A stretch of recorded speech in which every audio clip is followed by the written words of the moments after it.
लेकिन हमारे कर्मचारियों के हितों के दृष्टिगत एक दो पॉइंट ऐसे थे जो हमें लगता था कि हमारे कर्मचारियों के हितों के अनुसार उतना उचित नहीं। फिर अन्य बैंकों से चर्चा की गई और मैं ईडी साहब का विशेष रूप से धन्यवाद देता हूं। आपने व्यक्तिगत रूप से रुचि लेकर के कुछ हमारे जो बिंदु थे, जो हमारे कर्मचारियों के हितों को दृष्टिगत रखते हुए हमारे अधिकारियों ने उनके अधिकारियों के समक्ष रखा, वो बिंदु थोड़े से असहमति के भी थे। लेकिन ईडी साहब यूपी से बहुत अच्छे तरीके से वाकिफ हैं, अभी पिछले साल वो यही थे, उनका एक भावनात्मक लगाव भी है। उन्होंने अपने व्यक्तिगत रूप से रुचि लेकर के हर स्तर से इसको क्लियर कराया और आज हम लोग इस स्थिति में पहुंचे। हमारे अधिकारी और कर्मचारी यहाँ पर उपस्थित हैं, मैं उन सबको बताना चाहता हूँ कि हम लोग यहाँ पर मुख्यालय में बैठे हैं, हम आपके ट्रस्टी के रूप में काम करते हैं। हम कोई भी ऐसा काम नहीं करेंगे जो आपके निगम के हितों में विरुद्ध होगा। कोई भी परिवार तब चलता है जब परिवार में लव हो, रिस्पेक्ट हो, ट्रस्ट। यदि प्रेम नहीं होगा, सम्मान नहीं होगा, विश्वास नहीं होगा, तो परिवार में समस्याएं पैदा होंगी। कई बार इस तरह की भ्रांतियां फैलाई जाती है कि निगम को निजीकरण की ओर बढ़ाया जाता है। मैं इस अवसर का लाभ उठाते हुए आपको आश्वस्त करता हूं कि इस प्रकार की भ्रांतियों पर बिल्कुल विश्वास न करें। शासन हमें 1700 करोड़ रुपए दिया, माननीय मंत्री जी का विशेष रूप से धन्यवाद है। उन्होंने 1700 करोड़ रुपए एक वर्ष में परिवहन निगम को दिलवाया है। आप बताएं, जिस संस्था का टोटल टर्नओवर 5500 करोड़ का हो, उसमें एक वर्ष में 1700 करोड़ रुपए मिलते हैं। फिर इस तरह की भ्रांतियों पर अगर हमारे अधिकारियों और कर्मचारियों को कोई बहकाने का प्रयास करता है तो हम लोगों की महती जिम्मेदारी है कि इन भ्रांतियों से दूर रहें।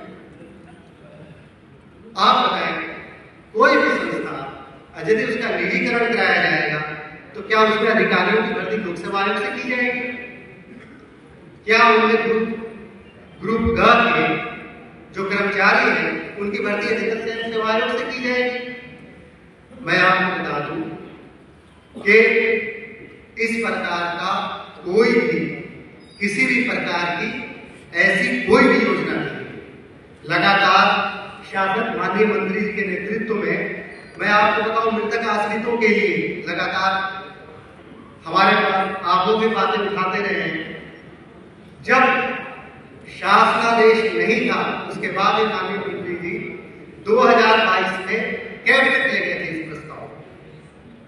कैबिनेट में बताया गया कि इसके लिए एक स्थापित व्यवस्था है, जब तक आप लाभ में नहीं आ जाते तब तक नहीं किया जा सकता।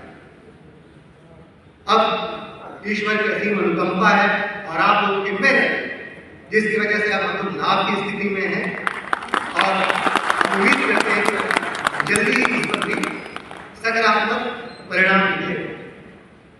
परिवहन निगम आम जनता की सुविधा के लिए लगातार काम कर रहा है।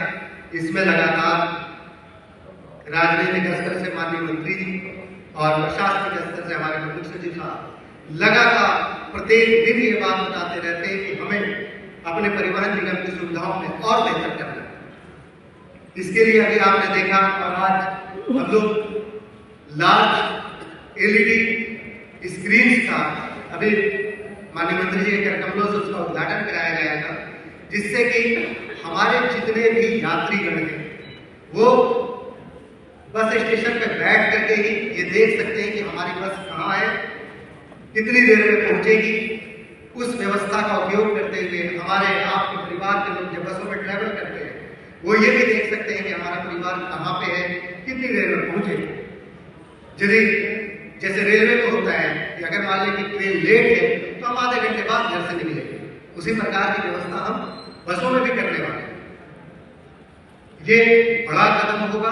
आगे चल करके एक सुपर ऐप का निर्माण कराया जा रहा है, जिससे कि टिकटों के रिजर्वेशन की व्यवस्था हो, बसों की लोकेशन हो, सारी चीजें आप एक ही चीज से देख सकते हैं। कर्मचारियों की कल्याण के लिए लगातार परिवहन निगम में प्रयास किया जा रहा है।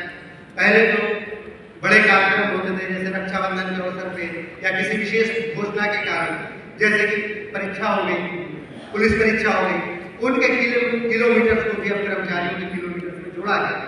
अभी आज माननीय मंत्री जी के द्वारा सिंबॉलिक रूप से वर्दी के लिए चेक दिए गए।